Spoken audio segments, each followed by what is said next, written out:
सर्व आदरणीय विद्यार्थी मित्रांनो नमस्कार. मी आपला DGK सर अक्कलकोट. जूनमध्ये होणारे जे नेट परीक्षा आहे त्या परीक्षेतील पेपर क्रमांक 1 मधील एक महत्त्वाचा कन्सेप्ट सांगण्यासाठी मी आता व्हिडिओ सिरीज सुरू केलेली आहे. पेपर क्रमांक 1 मधील जो 10वा घटक आहे हायर एज्युकेशनमधील 200 कन्सेप्ट मी तुम्हाला सांगतो. हे 200 कन्सेप्ट व्यवस्थित लक्षात ठेवा आणि ह्याच्यात त्या 200 मधील प्रश्न 100% येतील. इंग्लिश आणि हिंदी मीडियममध्ये अनेक व्हिडिओज मार्केटमध्ये यूट्यूबमध्ये अवेलेबल आहे. ओके, फक्त आपलं मातृभाषेत मराठीमध्ये सांगण्याचा मी प्रयत्न करतो. Though the question paper is in English medium, Hindi medium, please understand the concept in Marathi medium. Then you are able to solve the English medium question paper in exam hall. Okay, let us start. Paper number 1, unit number 10, higher education. In this unit, I selected 200 concept. Already 10 concept I told in earlier videos. Now let us start for 11th concept. CBCS means what?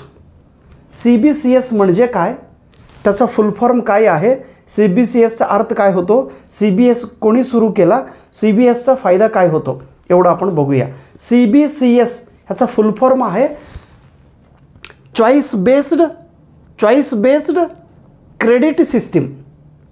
Choice based credit system ही एक पद्धती आत्ता UGC university Grant commission यांनी 2015 आणि 2016 या academic इयरमध्ये CBCSचा system सुरू केलेली आहे एज्युकेशन फील्डमध्ये. इथं एक टर्म आहे क्रेडिट. क्रेडिट म्हणजे काय, क्रेडिटचा काय अर्थ होतो हे आपण बघूया. तर सुरुवातीला द फर्स्ट थिंग इज CBCSचा मीनिंग काय आहे बघू. The choice for students to select the course from the courses. बघा, एखादा विद्यार्थी एक कोर्स निवडत असताना, विषय निवडत असताना कोणता विषय त्यांनी निवडला पाहिजे हे विद्यार्थ्याला फ्लेक्झिबिलिटी दिलेले, विद्यार्थ्याचा अधिकार आहे.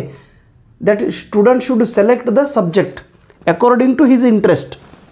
त्यांनी सिलेक्ट कोर्स कसं सिलेक्ट केला पाहिजे, कोर्सेसचा मेन विषय एक निवडला पाहिजे आणि त्याच्याबरोबर एक इलेक्टिव्ह ऑप्शनल विषय त्यांनी निवडला पाहिजे. त्याच्यासोबत एक मायनर छोटासा विषय त्यांनी निवडू शकतो आणि सॉफ्ट स्किलचा एक विषय तो निवडू शकतो. आणि निवडलेल्या विषयामधून मार्क्स मिक्सअप होऊन त्यांचा रिझल्ट मिळत असतात. कंपल्सरी एवढं 6 सब्जेक्टच त्यांनी अभ्यास केला पाहिजे असं नाही. विद्यार्थी कोणताही विषय सिलेक्ट करून तो अभ्यास करू शकतो. How many points are introduced in CBCS. CBCSमध्ये किती पॉईंट्स आहे तर 10 पॉईंट्स ग्रेड आहे. 10 पॉईंट्स ग्रेडिंग सिस्टीम आहे. CBCSचा सुरुवात कोणी केला, UGCने. कोणत्या वर्षी, 2015-16 ॲकॅडमिक इयरमध्ये. हे सगळं लक्षात ठेवला पाहिजे तुम्ही. क्रेडिट म्हणजे काय, ही एक युनिट आहे कोर्सवर्क मोजणी करण्यासाठी. To measure the coursework. It is an unit to measure the coursework. आणि नेमकं क्रेडिट कशाला म्हणतात बघा. Number of hours of teaching in 1 week. एका आठवड्यात एक प्राध्यापक किती तास मुलांना शिकवतो आणि त्या क्लास विद्यार्थी अटेंड जर केला तर त्यांना क्रेडिट मिळतो त्या विद्यार्थ्याला. 1 क्रेडिट इज इक्वल टू, एक क्रेडिट म्हणजे is equivalent to 1 hour teaching. 1 lecture जर तुम्ही अटेंड केला 1 तास तर 1 क्रेडिट मिळतो. आणि एका आठवड्यात 2 तास जर तुम्ही प्रॅक्टिकल केलं तर तुम्हाला 1 क्रेडिट मिळतो. 1 आवर टीचिंग आणि 2 hour practical for per week. Okay, आणि एकूण there are 10 points. Points are CBCS pattern is reflected in two letter आणि पॉईंट्स. आणि हे 2 वर्षापूर्वी महाराष्ट्राच्या सेट एक्झाममध्ये विचारलेला एक प्रश्न आहे. लेटर, आता ओ हे CBSCमध्ये काय दाखवतात. O means outstanding. आणि ज्या विद्यार्थ्यांना O ग्रेड मिळालेला आहे तो विद्यार्थी 10 पॉईंट्स ग्रेड मिळवलेले आहे. आणि A+ म्हणजे एक्सलंट आणि त्यांना 9 ग्रेड मिळत आहे. फक्त ए असेल तर व्हेरी गुड, त्यांना 8 पॉईंट्स मिळत आहे. बी प्लस म्हणजे गुड, गुड म्हणजे 7 पॉईंट्स त्यांना मिळतो. आणि B means average student, he got 6 point. आणि C means average and he got 5 points. आणि P means pass and this student got only 4 points. F means fail, he got 0 marks, 0 point. आणि A B means absent, again he got 0. And there are another system for non grade courses. आता non grade, त्यांना ग्रेडही देता येत नाही आणि पॉईंट्सही देता येत नाही, असे काही कोर्सेस अवेलेबल आहे विद्यापीठात आणि कॉलेजेसमध्ये. मग अशा कोर्सेसला, अशा विषयाला आपण ग्रेड कसं पद्धतीने दिला पाहिजे, तर without writing letter, without writing points, the teacher, the professor should write as 2 words. One is satisfactory and unsatisfactory. हे पेपरला आलेले प्रश्न होते बघा, नेट एक्झाममध्ये विचारलेले.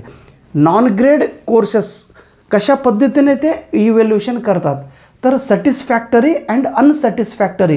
सॅटिस्फॅक्टरी मीन्स समाधानकारक आणि unsatisfactory, oh his work is not good. Unsatisfactory, मला ते आवडलं नाही म्हणून लिहितात. सॅटिस्फॅक्टरी आणि अनसॅटिस्फॅक्टरी. ओके, आता 12वा एक कन्सेप्ट आहे इंटरनॅशनल डे ऑफ एज्युकेशन, आंतरराष्ट्रीय शिक्षण दिवस. आंतरराष्ट्रीय शिक्षण दिवस हे युनायटेड नेशन यांनी 3 डिसेंबर 2018 रोजी अनाऊन्समेंट केलेले आहे. दरवर्षी 24 जानेवारी per year, on every year, each year on 24th जानेवारी we are celebrating as international day of education. 24 जानेवारी दिवशी आपण आंतरराष्ट्रीय शिक्षण दिन म्हणून आपण साजरी करतोय. हे कशाच्या उद्देशाने, ग्लोबल पीस आणि सस्टेनेबल डेव्हलपमेंट करण्यासाठी, आंतरराष्ट्रीय शांतता आणि शाश्वत विकास करण्यासाठी हे युनोने हे डिक्लेअर केलेले आहे. ह्याचा उद्देश आहे. तर हे कधीपासून सुरू झालेले आहे, 2019 पासून.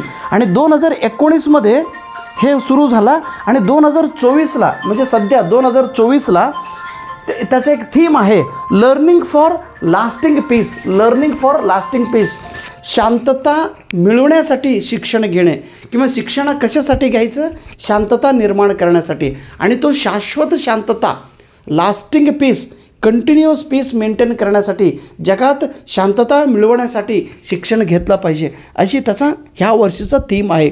कृपया लक्षात ठेवा. त्याच्यानंतर what are the 3 essential characteristic for good governance of colleges and university. विद्यापीठ आणि सिनियर कॉलेजेस हे व्यवस्थितरित्या चालण्यासाठी काय आणि कोणकोणते घटक कारणीभूत आहे, तर 3 इसेन्शियल घटक आहे बघा, 3 इसेन्शियल फॅक्टर्स आहे. तो पहिला आहे ॲकॅडमिक ॲटोनॉमसी.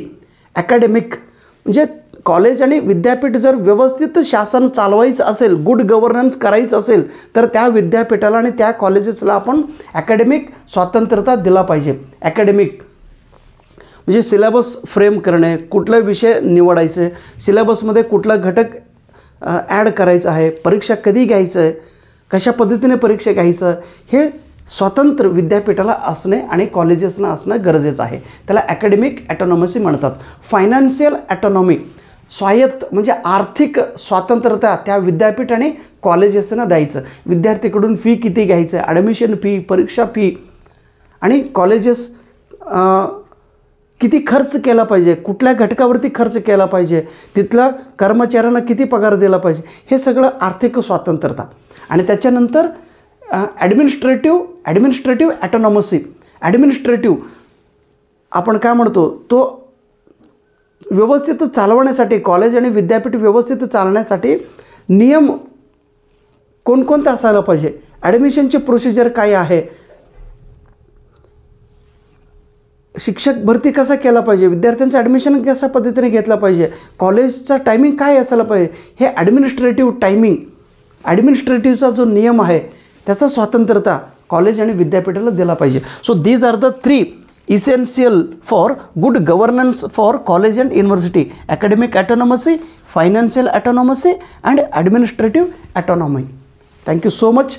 कृपया हे पॉईंट्स तुम्ही तुमच्या नोटबुकमध्ये लिहा आणि जेवढं मी सांगतो तेवढंच टू दी पॉईंट तुम्ही लक्षात ठेवा. हिंदी इंग्लिश बघायचे असेल तर इतर गुरुजनांचा तुम्ही लेक्चर पाहू शकता. जस्ट मी इंग्लिश आणि मराठी तोडका मोडका मराठीमध्ये सांगण्याचे मी प्रयत्न करतो. अजून 40 दिवस आहे, व्यवस्थित अभ्यास करा. Thank you so much. नमस्कार. 40 दिवस नाही, 30 दिवस आहे. ओके.